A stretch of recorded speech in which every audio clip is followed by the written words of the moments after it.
이번 주 첫 번째 거래일 아직까지는 한 주 동안의 시장 분위기가 이렇게 갈 것이다라고 명확하게 단답으로 이야기하기가 상당히 좀 힘듭니다. 지수도 좀 눈치를 보고 있고요. 종목마다 너무나도 이 온도차가 크기 때문에 방향성을 쉽게 가늠하기 어려운데요. 과연 내일장에는 어떤 변수에 따라서 방향이 잡힐지 알아보겠습니다. 현대증권의 배성영 연구원의 이야기 듣겠습니다. 연구원님 안녕하세요. 네, 안녕하세요. 네, 먼저 이 내부 변수부터 짚어보겠습니다. 어디에 초점을 맞출까요? 예, 일단은 뭐 원달러 환율이 현재 52주 신고가 흐름을 보이면서 1,150원을 돌파하는 그런 흐름들을 보이고 있습니다. 과거의 경험적으로 원달러 환율이 상승 국면 시에는 국내 대표적인 수출주인 IT와 자동차 등이 일부 가격 경쟁이 회복이 되면서 주가의 반등 모멘텀이 됐지만 최근 오히려 업종 대표주들 흐름을 보시면 52주 신저가 흐름이 나오고 있는 그런 상황인데요. 역시 환율에 대한 긍정적인 효과보다는 2분기 실적에 대한 부담과 구조적인 글로벌 경쟁 위협이 계속해서 주가의 상승을 제한하는 그런 요인이 되고 있는 상황입니다.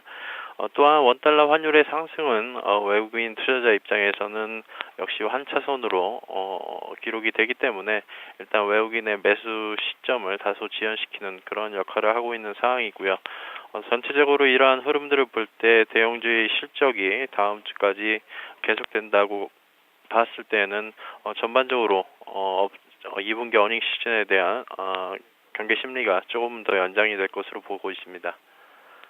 지금 원달러 환율 상승으로 인해서 당초에는 좀 수출주가 올라주는 패턴을 그동안은 보여왔는데 이 부분도 기대하기 힘들고 전반적으로 좀 외국인 수급 같은 경우도 좀 부진할 수 있다라는 이야기를 좀 해주셨는데요. 그러면 이번에 해외 쪽으로 좀 넘어가 볼까요? 어떤 부분이 중요할까요? 예, 일단 뭐 해외 시장은 다행히도 지난주에 그리스와 중국 우려가 완화가 되면서 전반적으로 글로벌 증시 안도랠리 국면이 이어지고 있는 상황이고요. 특히 위험자산의 선호도를 대표하는 나스닥 지수가 지난주 구글의 실적 호전과 함께 사상 최고가의 지수 흐름을 이어갔다라는 점은 뭐 아직도 글로벌 유동성 잔세의 큰 흐름은 유효하다라고 판단을 해볼 수가 있겠습니다. 일단은 나스닥 지수 상승에 따라서 이번 주도 좀 더 신고가의 흐름이 좀 더 연장이 되는 그런 흐름들이 예상이 되고요. 뭐 우리나라 시장뿐만이 아니라 미국 시장도 21일 애플과 IBM의 실적 발표가 예정되어 있고요. 또한 22일에는 코카콜라와 보잉, 야후 등 전반적으로 업종 대표주의 실적이 계속적으로 진행이 된다라는 점에서 지수보다는 종목별 흐름이 좀 더 변동이 있을 것으로 보고 있습니다. 뭐 이번 주 주요 매크로 지표로는 역시 이제 24일 발표 예정된 중국의 HSBC PMI 지표가 다소 중요한 역할을 할 것으로 보고 있고요. 다만 다행히도 예상치가 전월 대비해서 소폭 개선세를 보일 예정이라는 점에서 중국 증시도 이번 주는 좀 더 반등의 연장선 상에서 흐름이 예상되고 있습니다. 시장 분위기가 바뀔 듯 하면서 가는 종목들은 여전히 좀 압축되는 것 같습니다. 뭐 제약바이오라든지 오늘장 화장품 다시 강세 흐름 나타내고 있고요. 건전지나 게임 뭐 이 정도로 압축이 되고 있는 모습인 것 같은데요. 내일장도 시장 흐름은 좀 오늘과 비슷할까요? 아니면 어떤 좀 변화가 생길까요? 예, 일단은 뭐 앞서 말씀드린 대로 업종 대표주 특히 이제 수출 관련주의 실적 발표가 다음 주까지는 예정되어 있기 때문에 일단 대형주 쪽으로의 그런 매수세가 다소 유입이 되지 않는 그런 모습들이 될 것 같고요. 역시 시장의 흐름은 계속적으로 중소형주와 홀싹 시장 쪽으로 좀 쏠리는 그런 분위기가 연장이 될 것 같습니다.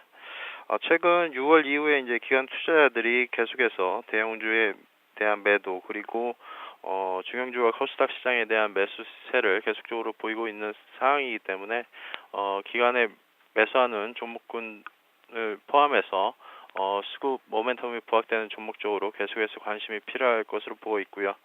뭐 오늘과 같은 경우에는 지난주 다소 쉬었던 바이오나 헬스케어 주도주들이 다시 21선을 돌파하는 그런 강세를 보이고 있기 때문에 일단 음식료나 바이오, 화장품 같은 주도주를 포함해서 중소형주의 그런 수급 모멘텀이 아직은 유효하다라는 점에서 최근 핀테크라든가 게임주 뭐 이런 쪽으로도 계속 순환매 흐름이 나타나기 때문에 일단은 수급 모멘텀이 양호한 시장에서 계속적인 트레이딩 대응이 좋을 것으로 보고 있습니다.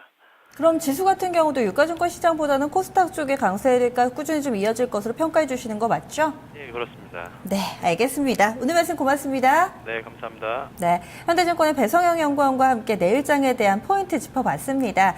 일단은 오늘과 같은 연장선상에서 내일장을 예상해 볼 수 있었는데요. 오늘 좀 잘 가고 있는 몇몇 섹터가 있습니다. 그 내부에서의 순환매 그리고 코스닥의 강세가 꾸준히 이어질 것으로 평가했습니다. 원달러 환율 우선은 예전에 우리가 생각했던 원달러 환율의 컨셉과는 조금 다르게 시장이 구성되어 있지만요. 여전히 의미 있는 변화를 맞고 있기 때문에 이 부분도 꾸준히 좀 눈여겨보자라는 이야기도 덧붙였습니다.